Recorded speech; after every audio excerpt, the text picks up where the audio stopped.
Welcome to Live Stream Hub at GreenBiz 25. My name's Sarah Golden, and I am VP of Climate Tech at Trellis Group, and I am delighted to be joined today by Newsha Ajami, who is the Chief Strategic Development Officer for Research at Lawrence Berkeley National Laboratory, and is a true asset when it comes to understanding the challenges we face with water. Newsha, welcome to Live Stream Hub. Thanks for having me. So can you start out by telling me a little bit about how corporations right now are approaching water as part of their sustainability goals? Water is basically assumed as a business risk, depending on if it's, because, if you think about climate, we experience climate through water, too much water, too little water, floods and droughts and hurricanes, any form of it. It always has water at its core. And so it is a business risk in different ways.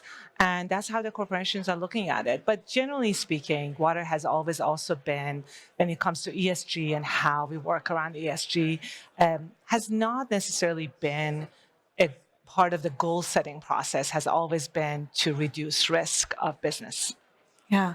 So why should water be paid attention to as like a separate element? So one time we were talking about how there's a calculation that can look at water in terms of emissions. And that's right. Nice to create a common denominator when you're thinking about all of your impacts. But water isn't the same thing as emissions. And I'd love to hear a little bit more about your perspective of like why this should be a separate thing we talk about.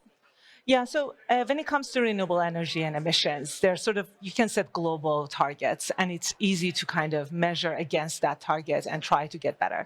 When it comes to water, becomes very local very quickly, and different issues related to water matters to different communities. For example, too much water, water quality, water quantity, surface water versus groundwater.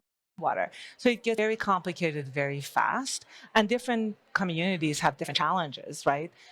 So when it comes, going to that local level is difficult sometimes, and also trying to understand how you can match that goal with your other global goals is very hard. And especially when it comes to corporations that have global presence, they like to have a number that they are working towards across their businesses, so it makes water very difficult problem to tackle. Yeah, so is what you're saying sort of difficult to scale solutions because it's so specific to different regions and circumstances and communities?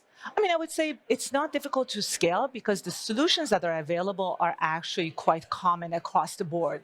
However, when you target setting is very difficult because the numbers you're trying to reach in one location might be we want to improve water quality. In another location can be we want to have this much more water. Mm-hmm. Okay, so let's go into some of those solutions. Sure. What are you seeing organizations doing right now? What do you want to see organizations do more of? Yeah, I mean, we see a lot of organizations focusing on their supply chain and trying to kind of recharge groundwater basins or be water positive, meaning to put more water in the environment rather than taking. And that's great goal, but it's not enough because that's not going to answer a lot of the broader problems you're facing with water. And especially when you're focusing on, as I said, quantity, sometimes you totally miss the quality part of the water.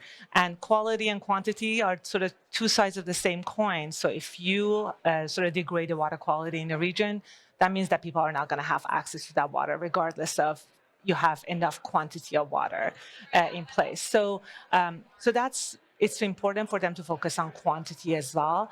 And also supply chain as a whole, everywhere you go touches water. So as the energy we use, so as a lot of other things that we use. And it's important to kind of incorporate some of those numbers into the process. Again, having goals and objectives are important. And we can see that with emissions and renewable energy, we can see how people are so motivated to achieve those goals. But with water, we do need to have some local goals and try to accomplish them in different regions in different ways. What is the risk of not paying attention to water as its own independent sustainability issue?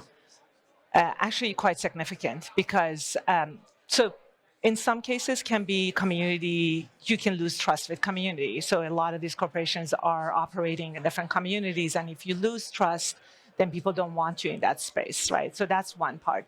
But also it can impact your operation in different ways. For example, if you're not paying attention to the risk that it's associated with the quality degradation, if the regulation's coming and you are blindsided, then you have to go back and revamp your own business in different ways. So it can be different ways that we have to look at water. And again, complicated, but important, very important. Well, Newsha, thank you so much for joining me today at the Livestream Hub. Thanks for having me.